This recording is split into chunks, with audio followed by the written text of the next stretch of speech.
Mic বন্ধ করে কণ্ঠরোধের চেষ্টা, বিরোধীদের কম এবং শরিকদের বেশি সময় দেওয়া, নীতি আয়োগের বৈঠকে যোগ দিয়ে ভুরি ভুরি অভিযোগ মমতার। দাবি পাল্টা দেবী চাপানোতর বাগযুদ্ধে দিনভর রাজনীতির পারদ উচ্চগ্রামে। নীতি আয়োগের বৈঠকে বিরোধী শিবিরের পক্ষে একা এবং একমাত্র মমতা বন্দ্যোপাধ্যায়, কিন্তু সেই একাই ঘুরিয়ে দিলেন বৈঠকের মোড়। ইন্ডিয়া জোটের হ্রাস এবং মিডিয়ার ফোকাস পুরোপুরি টেনে নিলেন বাংলার মুখ্যমন্ত্রী। পরিস্থিতি এমনই যে বৈঠকে কি আলোচনা হলো, কি নীতি নির্ধারণ হলো, কে কি বললেন, সেসব পেছনের সারিতে।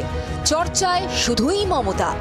বাংলার বঞ্চনা, মাইক বন্ধ, মাঝপথে মমতার বৈঠক ত্যাগ নিয়েই দিনভর সরগরম রাজনীতি। 5 মিনিটের মধ্যেই তার মাইক বন্ধ করে দেওয়া হয় বলে অভিযোগ, এবং যাতে অপমানিত হয়ে ক্রুদ্ধ হয়ে মমতা বন্দ্যোপাধ্যায় তিনি নীতি আয়োগের বৈঠক থেকে বেরিয়ে এলেন এবং তিনি ঘোষণা করলেন যে পরবর্তীতে এই ধরনের বৈঠকে তিনি আসবেন না। On behalf of opposition only I am there and you stop my mic. আপনি আমার মাইক বন্ধ করে দিচ্ছেন। আপনাদের এই বঞ্চনা আমি মানি না, তাই মনে রাখবেন আমি চললাম। That her mic was put off. That is completely false. And after getting out of the meeting, for her to say that the mic was switched off is just so unfortunate. কলকাতায় ফিরে এর জবাব দিতে গিয়ে ফের পদ্ম শিবিরের বিরুদ্ধে ক্ষোভ উগরে দেন মমতা। বাজে কথা, মিথ্যে কথা এখন শাক দিয়ে মাছ ঢাকার চেষ্টা করছে।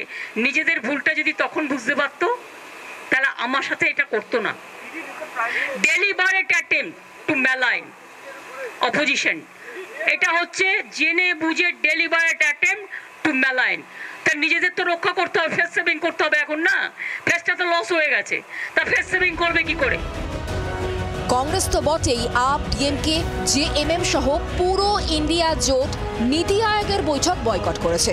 সেখানে তার জওয়ানি জোটের মধ্যেও প্রশ্ন ওঠে। কিন্তু বৈঠক শেষে মমতা বুঝিয়ে দিয়েছেন শুধু বাংলার জন্য নয়, একাই পুরো জোটের হয়ে চালিয়ে ব্যাট করে এসেছেন তিনি। যেখানে কেউ যায়নি, আমি সবার হয়ে বলতে চেয়েছিলাম, যতটা পেরেছি বলেছি। সবার হয়ে বলার পরে বাংলার হয়ে বলতে শুরু করেছিলাম। বৈঠকের পর মমতার পাশে দাঁড়িয়ে এক্স হ্যান্ডেলে বার্তা দিয়েছেন তামিলনাড়ুর মুখ্যমন্ত্রী এম.কে. স্ট্যালিন। পাশে দাঁড়িয়েছেন জয়রাম রমেশও। কংগ্রেস মুখপাত্র লিখেছেন, ভিন্ন মত ও ভিন্ন দৃষ্টিভঙ্গি গণতন্ত্রের মূল ভিত্তি। নীতি আয়োগের বৈঠকগুলি প্রহসন। আজ পশ্চিমবঙ্গের মুখ্যমন্ত্রীর সঙ্গে যে আচরণ করা হয়েছে, যদিও নীতি আয়োগের এটাই বৈশিষ্ট্য, তা মেনে নেওয়া যায় না। দিল্লির ঝড় স্বাভাবিকভাবেই আছড়ে পড়েছে রাজ্য। স্বভাবসিদ্ধ ঢঙ্গেই মমতার বিরুদ্ধে তোপ দেখেছেন প্রদেশ কংগ্রেস সভাপতি অধীর রঞ্জন চৌধুরী। কটাক্ষ বঙ্গ বিজেপিরও, পাল্টা জবাব দিয়েছে জোড়াফুল শিবির। তার প্রাতিষ্ঠানিক লুট, সীমাহীন দুর্নীতি, গোটা সমাজকে খোলা বাজার বানিয়ে দেওয়া এবং সর্বোপরি আইন শৃঙ্খলার চূড়ান্ত অবনতি, এবং সে নিয়ে যাতে আন্দোলন তৈরি বড় না হয় তার জন্য একটা বিরোধীর স্পেসটাকে দখল করবার জন্যই উনি এই পরিকল্পিত নাটক করলেন। আরও একবার প্রমাণ হয়ে গেল যে ভারতীয় জনতা পার্টি কতটা বাংলা বিদ্বেষী এবং ভারতীয় জনতা পার্টি কিভাবে বিরোধীদের কণ্ঠ রোধ করে দিতে চাইছে। কেন্দ্রের বঞ্চনার অভিযোগ আগেও দিল্লি পর্যন্ত নিয়ে গিয়েছে তৃণমূল। অভিষেক বন্দ্যোপাধ্যায়ের নেতৃত্বে ধর্ণাও হয়েছে।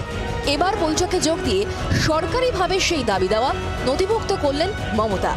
আবার বৈঠক বয়কট করে ইন্ডিয়া জোটেও ভারসাম্যের বার্তা দিলেন বাংলার মুখ্যমন্ত্রী। সুতপা সেন ও রাজীব চক্রবর্তীর রিপোর্ট, জি 24 ঘন্টা। বাংলার আওয়াজ, বাঙালির আবেগ, জি 24 ঘন্টা।